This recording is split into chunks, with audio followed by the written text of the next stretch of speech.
Hey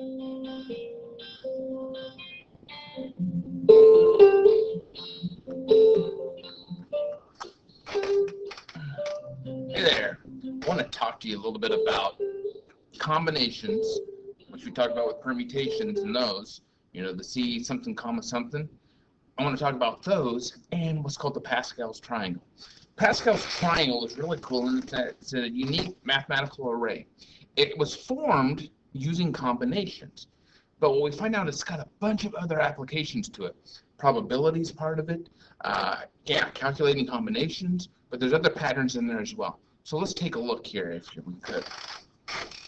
So here we have the way Pascal's triangle looks when written out in combination form. Now, a neat thing happens if I take a combination of 0 things, 0 at a time. I end up with 0 factorial over 0 factorial. That gives me a 1 over a 1. And if I do a combination of 1 thing taken 1 at a time, I only get 1. Anytime this entire backside row here, let me switch this. Anytime we look at this diagonal right here, because every one of those numbers are exactly the same, if I do a combination count on them, they always turn out to be 1s every single time. Likewise, if I look at this diagonal here, because I'm going to take none of the objects, take 5 things but use none of them, I'm always going to end up with only one combination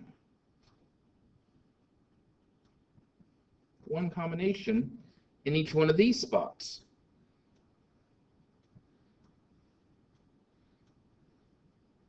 Now, let's take a look at some of these other spots, and we've got many spots inside. We've got this middle spot, combination of 2 things taken 1 at a time. So that would be 2 factorial over 1 factorial times 1 factorial.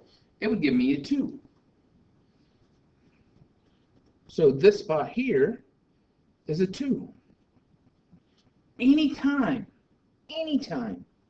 that we take a combination like this row here, or that diagonal right there, I should say, anytime we only use one of the items, we just get however many items there are.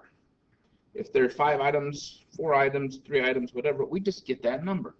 Likewise, if we use all but one of the items, we get that same value back as well. So these all calculate out like that. Now we're down to, so if we look at all the ones we've gotten done over here, we've done this one and this one and this one and this one and this one and this one, these 2, these end ones. So we're ready for these 3 terms right here, these 3 middle ones. So a combination of 4 things taken 2 at a time. That would be a 4 factorial over 4 minus 2 quantity factorial times 2 factorial. Okay, so that would be 4 times 3 times 2 times 1 divided by 2 times 2. Well, that leaves me with 6. So that means this middle spot here has to be a 6, just calculating our combinations. And if we do the same thing, we can get these last 2 numbers as well as both being 10s. Now here's the thing. That was all set up just using combinations. And if you look at each individual row here that we have, I'm going to try to use this one right here. Row 0 has zeros over here on the left. That's how we know it's row 0. That first number is what's the row number. So when we look at the right-hand side, this first number in our combination deals matches up with the row number. Okay, so the row number and the combination number match up. Then, as we go across, each one of those goes in there. So as we look at this, we see other patterns showing up. We see we have a counting pattern right there. We see we have all 1s right there. Now here's the next neat real thing. Here, as soon as that divides out, there's a way to figure out what the next row is without having to calculate the combinations. Notice here, 1 plus 1 gives me 2. And 1 plus 2 gets me 3. And 2 plus 1 gets me 3. And 1 plus 3 gets me 4. And 3 plus 3 gets me 6. And 3 plus 1 gets me 4. Those 2 up above it add down to make that number that's below it. So we could figure out the next row. We would know it would have to be 1, 6, 15, 20, 15, 6, and 1. So that automatically tells me that right here, combination of 6 items taken 2 at a time would be 15. Wow! I have the combination figured out because I have Pascal's triangle. So these two things go together so much that it's something that you might want to consider getting a good grasp on this Pascal's triangle.